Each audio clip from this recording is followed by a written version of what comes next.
What if I told you that Zimbabwe is trying to undo the very land reform that they once called a victory? 20 years later, the farmers are gone, the food is gone, the land is still broken, and the government is now saying, oops. And guess what? South Africa might be headed in the same direction. Let's get into it. When people zone have our smallanyana skeletons. Did I hear that correctly?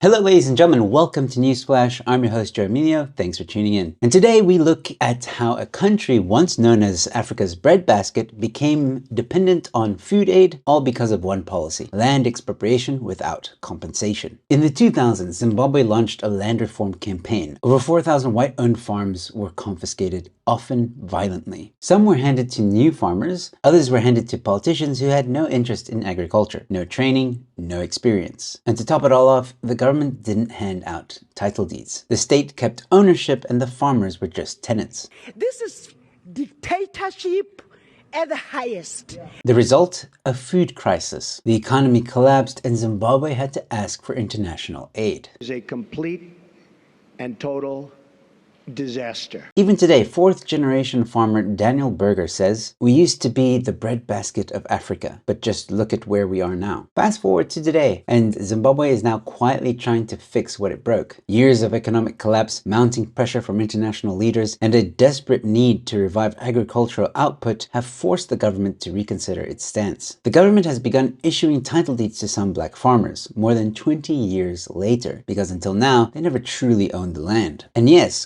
compensation to dispossessed white farmers was promised. A $3.5 billion plan was announced in 2020. But here's the reality. Very little has been paid out. In 2023, the offer changed. Just 1% in cash, the rest in US dollar treasury bonds that are unsecured and nearly worthless. As Dion Theron from the Compensation Committee once said, and by the way, no relation to Charlize Theron, although he might be one of the 40 Afrikaners that she claims still exist in South Africa. These bonds annulled the original deal. Farmers still haven't received anything meaningful in 20 years. Now, let's talk about home. The ANC just signed the Expropriation Act into law. No compensation required, just like Zimbabwe. They claim it's for public interest and public purpose. But what's the difference? And more importantly, how might these vague terms be abused? In past legislation, they've seen public interest used to justify controversial procurement deals and land earmarking that later benefited politically connected individuals. Public purpose, traditional infrastructure projects like roads, schools, etc. But public interest is a dangerously vague term that could mean anything the state wants. And also, it's written right in the act, in that definition, that it's for land reform. And here's the kicker. Like Zimbabwe, the land will likely be owned by the state, not the people. No title deeds, no wealth creation, just dependency. And let's not sugarcoat it. While the News 24 article highlights a cooperative example between Miriam and Daniel Berger working together, this is not how things started. Zimbabwe's land reform wasn't a peaceful handover. It was violent, racially charged, and economically devastating. White farmers were attacked, some were killed, entire families fled the country. Farms were destroyed or left to rot in political hands. That's the real history. No warm story of cooperation that's happening now can erase what happened then. And yes, Miriam and Daniel now work together, but this is just one story. For thousands of others, the story ended in loss, hunger, and silence. We should ask ourselves, if South Africa follows the same path, how many years will it take before we admit the mistake? Will we wait for food queues, international aid, empty shelves? Are we going to wait until that first farm is expropriated without compensation? Or are we going to wait until millions of South Africans have starved to death? The Zimbabwean government tore out a chapter of its history, only to rewrite it 20 years later in an apology. Let us not wait 2 decades to learn the same lesson. South Africa, the warning is right in front of us. Don't just burn the page, burn the book. Straight up. While I have you here, ladies and gentlemen, please consider becoming a member to this channel. It goes a long way to supporting me and helping me to produce content for you guys. If you're watching this on X, Facebook, or Twitter, please head on over to YouTube, give me a subscribe, and like I said, consider becoming a member. You get a lot of exclusive perks if you're a member, so check out that join button. But if you can't become a member, please consider giving a super thanks or sasa thanks, as we call them on this channel. No matter where you're watching, please subscribe, follow, share the video far and wide, and leave a comment. Let me know what you think about all this. Do you think South Africa is on its way to Zimbabwe 2.0? And if not, please explain why not. I've got more content coming your way, and with all that being said, thanks for watching. Your Newsflash is in.